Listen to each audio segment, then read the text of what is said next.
नमस्कार दोस्तों, एक बार फिर से स्वागत है मेरे YouTube चैनल पे।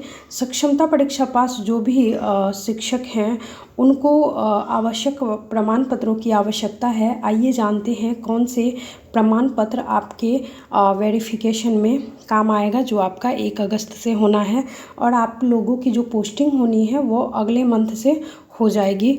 तो बहुत बहुत शुभकामनाएं आप लोगों को। सबसे पहला जो आवश्यक प्रमाण पत्र है, इसमें देख सकते हैं आपका जो अपना आधार कार्ड है वो रहना अनिवार्य है और इसमें किसी भी तरह की त्रुटि नहीं होनी चाहिए। जो भी आपके सर्टिफिकेट में है, मार्कशीट में है, तो उसी से संबंधित आधार आपका जन्म तिथि होना चाहिए, नाम होना चाहिए। नाम के स्पेलिंग में कोई भी ज़रा सा भी कतिपय संशय नहीं होना चाहिए। जो भी आपका सर्टिफिकेट में नाम है उसी के आधार पे आपका आधार कार्ड होना चाहिए। और सेकेंड, आपका मोबाइल नंबर जो आपका आधार से लिंक होगा उसी पे आपको OTP प्राप्त होगी। ठीक है, तो ये आपके पास ज़रूर होना चाहिए, सबसे इम्पोर्टेंट। और फिर थर्ड में है मैट्रिक का प्रमाण पत्र एवं अंक पत्र भी आपके पास होना चाहिए। फोर्थ है इंटर का प्रमाण पत्र और अंक पत्र। और साथ ही साथ 5 में है स्नातक का प्रमाण पत्र, यानी आपने ग्रेजुएशन किया है और उसका अंक पत्र यानी मार्कशीट होना ज़रूरी है। जो भी जिस लेवल के हैं आप लोग, 6 to 8 में जिसकी डिमांड है या 9 to 10 में जिसकी डिमांड है, तो उस हिसाब से आप लोगों को प्रमाण पत्र अपना रख लेना है अच्छे से, क्योंकि 1 अगस्त से आप लोगों की काउंसलिंग स्टार्ट है। फिर स्नातकोत्तर यानी कि PG या MA का जो भी प्रमाण पत्र है आपके पास, और अंक पत्र जो कि 11 to 12 शिक्षकों के लिए है। तो ये लोग भी अपने डॉक्यूमेंट्स को संभाल के रख लेंगे आपका। और फिर प्रशिक्षण का प्रमाण पत्र, यानी कि आपने जो ट्रेनिंग लिया है B.Ed का या DLED का, तो जो भी ट्रेनिंग पत्र है, ट्रेनिंग सर्टिफिकेट है, वो आपके पास होना चाहिए। साथ ही साथ इसका मार्कशीट भी अवेलेबल आपके पास होना चाहिए।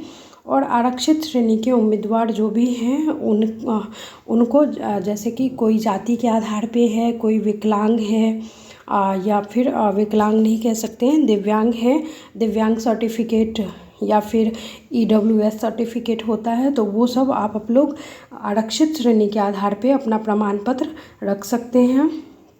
फिर है दक्षता टेट अंक एवं प्रमाण पत्र, यानी कि आपने जो भी इनमें से प्राप्त किया है, चाहे दक्षता प्रमाण पत्र हो या टेट हो किसी प्रकार का, या फिर STET हो, तो इन सब का जो भी है तो प्रमाण पत्र वो आपके पास होना चाहिए। फिर है नियोजन इकाई द्वारा जारी नियुक्ति पत्र। आप जिस जगह काम कर रहे हैं तो उस जगह की नियोजन इकाई की नियुक्ति पत्र आपके पास होना चाहिए। फिर है दिव्यांग आवेदकों के लिए सक्षम, ये मैंने बता ही दिया है। जो भी दिव्यांग अभ्यर्थी हैं, शिक्षक हैं, उनके पास ये सर्टिफिकेट होना चाहिए। फिर है NCL प्रमाण पत्र, ये भी आपके पास होना चाहिए। EWS में जो भी आते हैं ये भी होना चाहिए आपके पास। आवासीय प्रमाण पत्र भी होना चाहिए और फ़ोटो कम से कम 6 आप अपने पास रख लीजिए, जो कि आपके काम आएगा। फिर है सक्षमता एडमिट कार्ड की छाया प्रति, यानी आपके पास सक्षमता एग्ज़ाम जो आप दिए हैं उसका एडमिट कार्ड का ज़ेरॉक्स होना चाहिए आपके पास। और इसमें पदाधिकारी द्वारा हस्ताक्षरित यानी साइन किया हुआ होना चाहिए वो एडमिट कार्ड। और सक्षमता मार्कशीट ये भी आपके पास होना चाहिए। EPF पासबुक आपके पास होना चाहिए। और ख़ास ईमेल आईडी आपके पास होना चाहिए। और मोबाइल नंबर जो भी आप यूज करते हैं आधार से अपडेट आवेदन करते समय आपने जो भी दिया है तो वो आपके पास होना चाहिए। फिर है सैलरी अकाउंट पासबुक, ये भी आपके पास होना चाहिए। आपका सर्विस बुक जो होगा, आपने जो अभी तक काम किया है तो उसका सर्विस बुक, सेवा पुस्तिका बना होगा, वो भी आपके पास होनी चाहिए।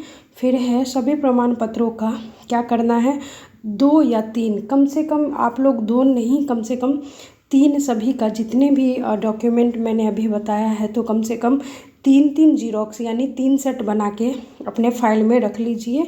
एक फ़ाइल आता है उसमें 3 सेट बना के रख लीजिए। वहाँ पे जो भी ज़रूरत पड़ेगा वहाँ पे आप लोग अप्लाई कर सकते हैं। और सभी प्रमाण पत्र की मूल प्रति, यानी आपका रियल तो होना चाहिए, वास्तविक जो आपका सर्टिफिकेट है, असली सर्टिफिकेट है, वो होना चाहिए इतना। और सभी का 3 सेट, कम से कम 3 सेट आपका होना चाहिए जो काउंसलिंग के समय काम आएगा। तो इस वीडियो में मैंने बताया कि सक्षमता पास शिक्षकों के पास कौन कौन से डॉक्यूमेंट होने चाहिए, डॉक्यूमेंट वेरिफिकेशन के दौरान जो मांगा जाएगा। आई होप आप लोगों को समझ आ गया होगा। तो बहुत ज़्यादा शुभकामनाएं, बहुत अधिक शुभकामनाएं। आप लोग एक मतलब नियोजित शिक्षक से विशिष्ट शिक्षक बनने जा रहे हैं। मिलते हैं अगले वीडियो में, तब तक के लिए धन्यवाद। जय हिंद, जय भारत।